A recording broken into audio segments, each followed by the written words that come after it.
From the CW Montgomery, this is Action 8 News. Now, Daryl Hood. Good evening, everyone. Coming up on Action 8, a teen was struck and killed by a car Saturday night.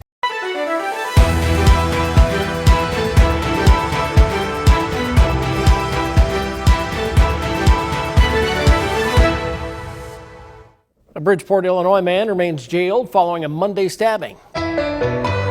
First at 6, caught in the chaos. I'm here in Grand Blanc Township talking exclusively to leaders of the church who are still processing the attack from over the weekend. And that'll be the story, is of the way a community came together, the way a people came together in the face of such adversity to bring great light. How they tell me they want this tragedy to be remembered. Budget showdown. Michigan avoiding a shutdown for now. The road funding deal that has the marijuana industry on edge. An extra 24% is added. We'll basically be operating in the red. Why marijuana shop owners tell me they're bracing for impact if that tax is ultimately approved. And netting dangerous drivers. Wyandotte Police testing new technology to reel in reckless drivers. It's also going to let the criminals know that society's had enough of it. I'm giving you an up-close look at how this device works and how it's helping to save lives. 7 News Detroit starts with breaking news. An update now on breaking news in the heart of downtown Detroit. A shooting at the Rosa Parks Transit Center in the middle of the day. Police just confirmed there was a fight and that someone pulled out a gun. A man was shot and taken to the hospital, but he is expected to survive. Your voices, your stories, in your community. 7 News Detroit at 10 on TV 20 starts right now. First at 10, a community showing strength in the face of grief. We begin tonight with a prayer service in Grand Blanc where families are leaning on faith and each other after that unthinkable tragedy. Thank you for joining us. I'm Glenda Lewis. 4 people lost their lives in Sunday's deadly church shooting. 8 others were injured, including a little boy just 6 years old.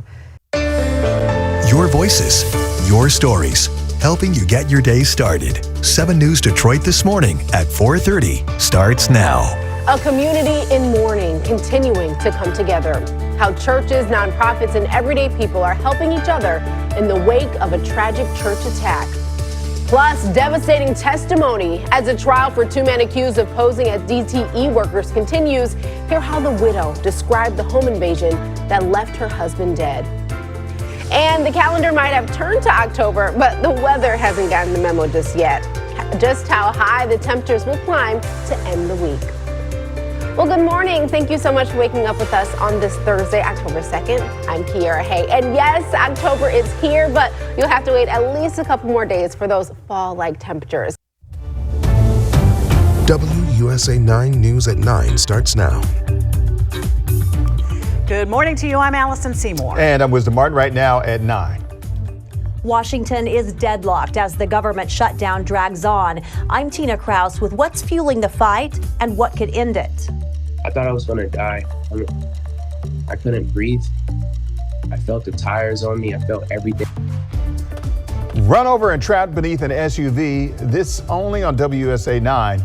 We hear from the Fairfax County motorcyclist who says he's just grateful to be alive.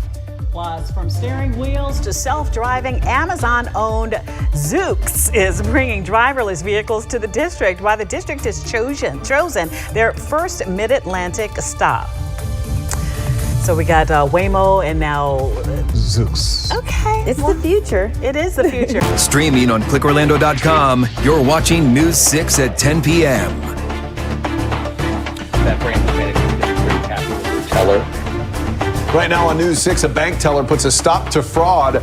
Police say a senior was being scammed out of $50,000. How that teller helped protect his money and help detectives catch a guy with a check in his hands. Tracking the tropics, surf's still up from Imelda. Now, meteorologist Jonathan Kega says there's a new wave worth watching. The city of Orlando is paying almost $500,000 to count trees. To count trees. The state calling out Orlando and Orange County. Will break down examples of what he and his Doge team call wasteful spending by local governments. Meanwhile, most of the federal government is about to start day 2 of a shutdown, what it means for your benefits and the parks now closed to visitors. But we start now at 10 tonight with a $400,000 worth of money stolen from more than 100 high school students.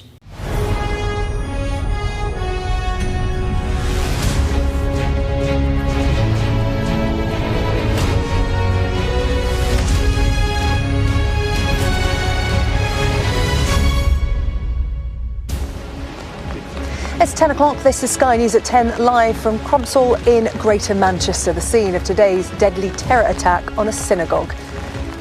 Everybody else, get back! If you're not involved, move back! 2 members of the city's Jewish community were killed and 3 other people seriously injured as the congregation gathered for a service on Yom Kippur, Judaism's holiest day. Police say the attacker, shot dead by armed police, was 35-year-old Jihad al-Shami, a British citizen of Syrian descent. 2 other men and a woman have been detained on suspicion of terrorism offences. The Prime Minister has promised to protect Jewish communities, warning that the UK must now repel a rising tide of anti-Semitism. While this is not a new hate, this is something Jews have always known. We must be clear. It is a hatred that is rising once again. And Britain must defeat it once again. But Israel's Foreign Minister says the UK's government has failed to curb a toxic wave of anti-Semitism, and words are not enough. Tonight we'll assess the impact of today's atrocity on this community here in Manchester and the country.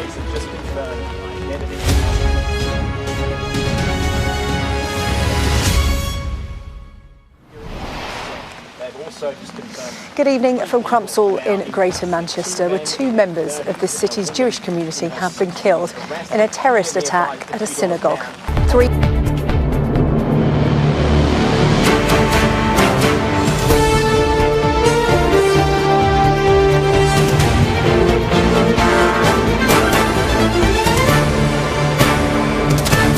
This is ITV News at 10 with Paul Brand in Manchester and Romilly Weeks in the studio.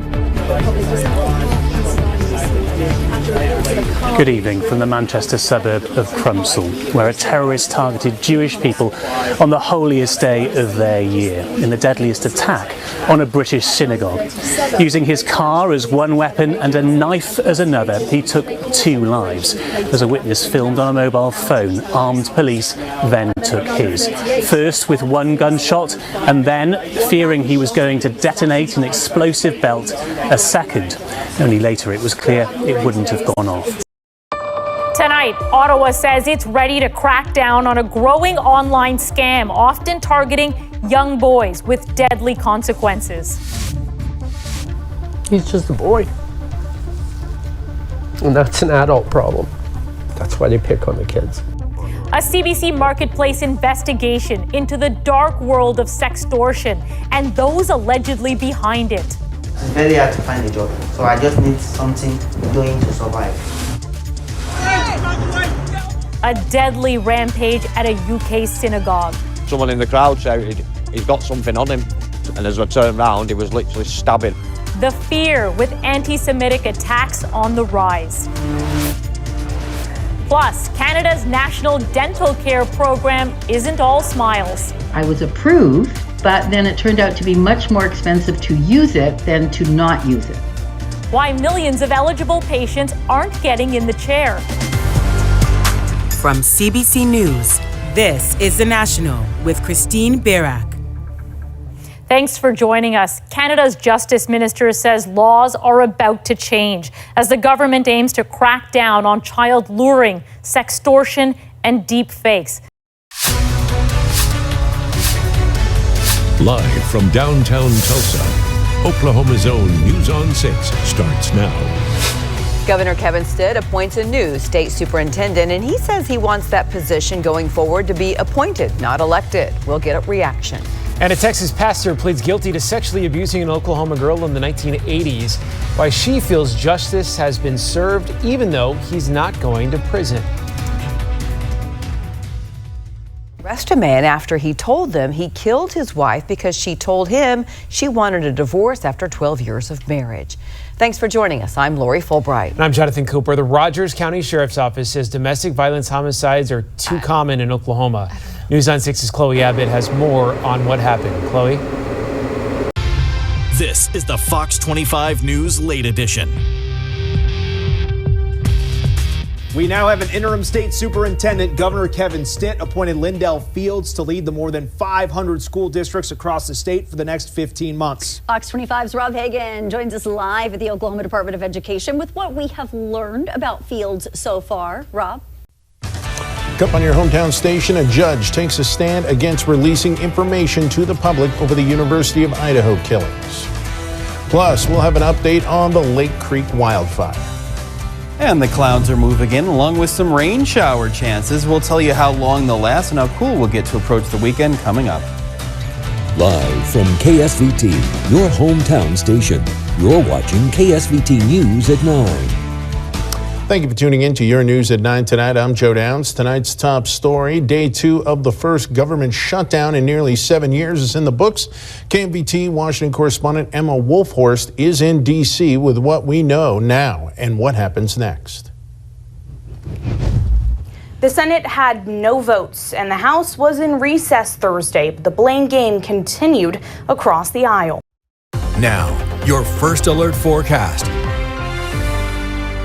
Well, it's been a gorgeous day, and we are starting to see that sunset here over the Panhandle. Look at this beautiful view. We'll walk over hour by hour coming up. News Channel 7 at 6 starts right now.